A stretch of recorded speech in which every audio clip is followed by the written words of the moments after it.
जय श्री कृष्णा दोस्तों, आपके अपने अमृत साधना भक्ति चैनल पर आप सबका स्वागत है। दोस्तों, आज की इस वीडियो में हम देव उठनी एकादशी कब की रहेगी, इसका शुभ मुहूर्त क्या रहेगा, पारण का समय क्या रहेगा और संपूर्ण पूजा विधि और जो इसकी सामग्री की लिस्ट है, इस सब के बारे में जानेंगे। दोस्तों, कार्तिक मास की शुक्ल पक्ष की एकादशी को देव उठनी एकादशी के नाम से जाना जाता है। इस एकादशी को देव प्रबोधिनी एकादशी या फिर देव उत्थान एकादशी भी कहा जाता है। इस दिन भगवान विष्णु 4 महीने का शयन काल पूरा करने के बाद जागते हैं। देव उठनी एकादशी के दिन माता तुलसी के विवाह का आयोजन भी किया जाता है। इसी दिन से भगवान विष्णु सृष्टि का कार्यभार संभालने लगते हैं और इसी दिन से सभी प्रकार के मांगलिक कार्यों का भी शुभारंभ हो जाता है। हिंदू धर्म में एकादशी का बहुत अधिक महत्व होता है। एकादशी तिथि भगवान विष्णु को समर्पित होती है और दोस्तों, इस दिन विधि विधान से अगर विष्णु भगवान की पूजा अर्चना की जाती है तो व्यक्ति की मुंह मांगी मुराद पूरी हो जाती है। धार्मिक मान्यताओं के अनुसार एकादशी का व्रत रखने से भगवान विष्णु की विशेष कृपा व्यक्ति को प्राप्त होती है। उसे इस लोक में तो सब सुख मिलते ही हैं, मृत्यु के पश्चात उसे मोक्ष की भी प्राप्ति होती है। तो आइए दोस्तों, हम पहले जान लेते हैं देव उठनी एकादशी की डेट के बारे में। शुभ मुहूर्त, पूजा की विधि, सामग्री की लिस्ट एक एक करके हम आप लोगों के साथ शेयर कर रहे हैं। तो दोस्तों, देव उठनी एकादशी 14 नवंबर को रहेगी और इसका मुहूर्त है कार्तिक शुक्ल एकादशी का जो प्रारंभ होगा 5:48 सुबह से 14 नवंबर को इसका प्रारंभ हो जाएगा और कार्तिक शुक्ल एकादशी की समाप्ति 6:39 पर 15 नवंबर को हो जाएगी। और दोस्तों, व्रत का पारण का समय क्या रहेगा? 15 नवंबर को पारण का समय रहेगा, यानी व्रत खोलने का समय रहेगा आपका 1:10 से लेकर के 3:19 तक। दोपहर का ये पारण का समय यहाँ पर मुहूर्त के अनुसार दिया गया है और पारण तिथि के दिन हरिवासर समाप्त होने का समय 1 बजे का रहेगा, दोपहर के 1 बजे का। और दोस्तों, एकादशी की पूजा विधि क्या रहेगी, इसके बारे में भी हम आपको बता देते हैं। दोस्तों, एकादशी के व्रत के दिन हमें सुबह जल्दी उठकर स्नान आदि से निवृत्त हो जाना चाहिए और अपने घर के मंदिर की साफ सफाई करके वहाँ पर शुद्ध देसी घी का दीपक प्रज्वलित करना चाहिए। और दोस्तों, दीपक को प्रज्वलित करते समय इस बात का आप विशेष रूप से ध्यान रखिएगा कि दीपक को सीधा ही जमीन पर अगर आप प्रज्वलित कर रहे हैं तो जमीन पर सीधा डायरेक्ट दीपक को कभी नहीं रखना चाहिए। और मंदिर में भी अगर आप दीपक को प्रज्वलित कर रहे हैं तो पहले एक वहां पर स्वास्तिक बना लीजिएगा, उसके बाद थोड़े से अक्षत वहां पर डाल करके और मंत्र अगर आपको आता है तो दीपो ज्योति प्रब्रह्म, इस प्रकार से मंत्र को बोलते हुए आप इस स्वास्तिक वाले स्थान पर इस दीपक को प्रज्वलित कीजिएगा। इसके बाद भगवान विष्णु का गंगा जल से आप अभिषेक कीजिएगा और भगवान विष्णु को पुष्प और तुलसी दल अवश्य अर्पित कीजिएगा।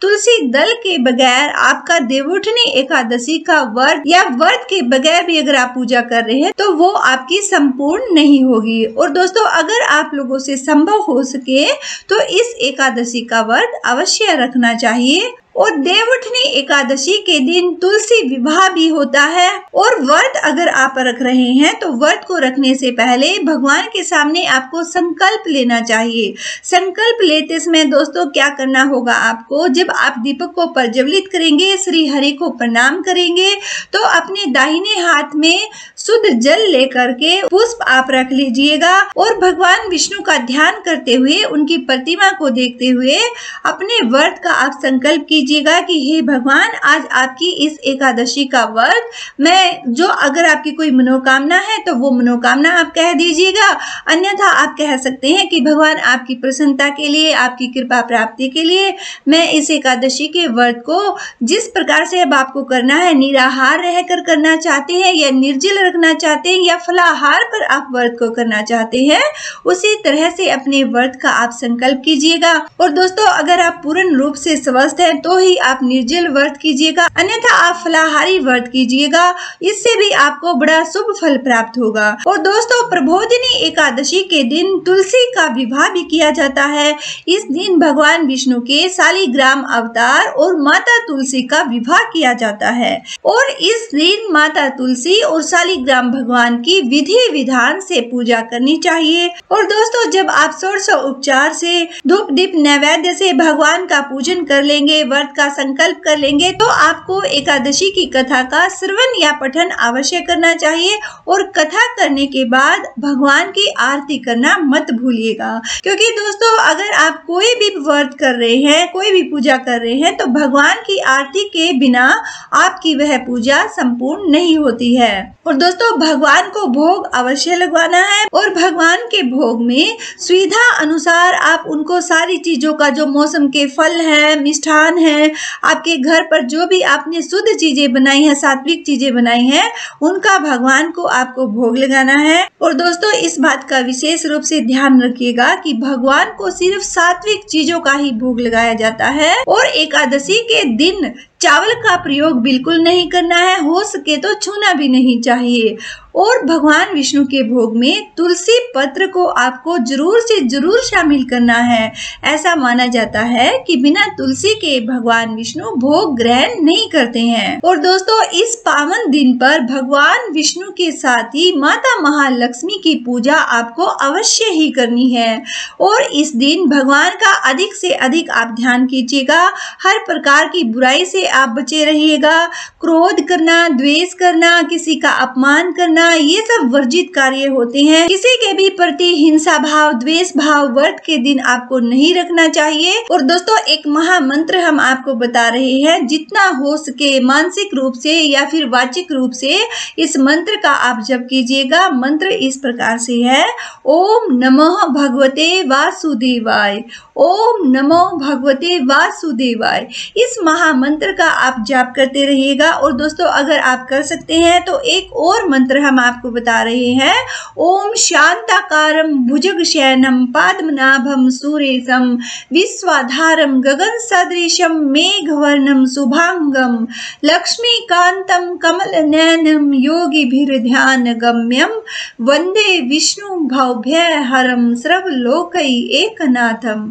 इस महामंत्र के साथ आप विष्णु भगवान का ध्यान कीजिएगा। और दोस्तों, अपने हर लम्हे में ओम नमः भगवते वासुदेवाय इस भावना के साथ भगवान के समर्पित होकर आप ध्यान कीजिएगा, पूजन कीजिएगा और हो सके तो रात्रि में जागरण कीजिएगा।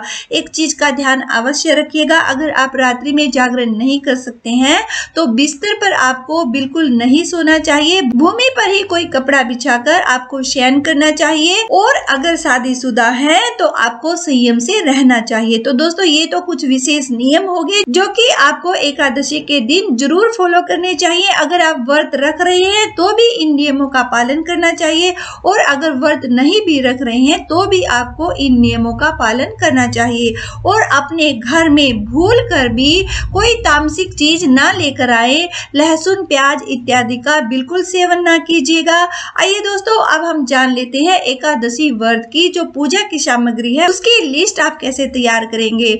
देखिए, सबसे पहले तो पूजन के लिए आपके पास विष्णु भगवान का चित्र या उनकी कोई प्रतिमा, मूर्ति वो जरूर होनी चाहिए।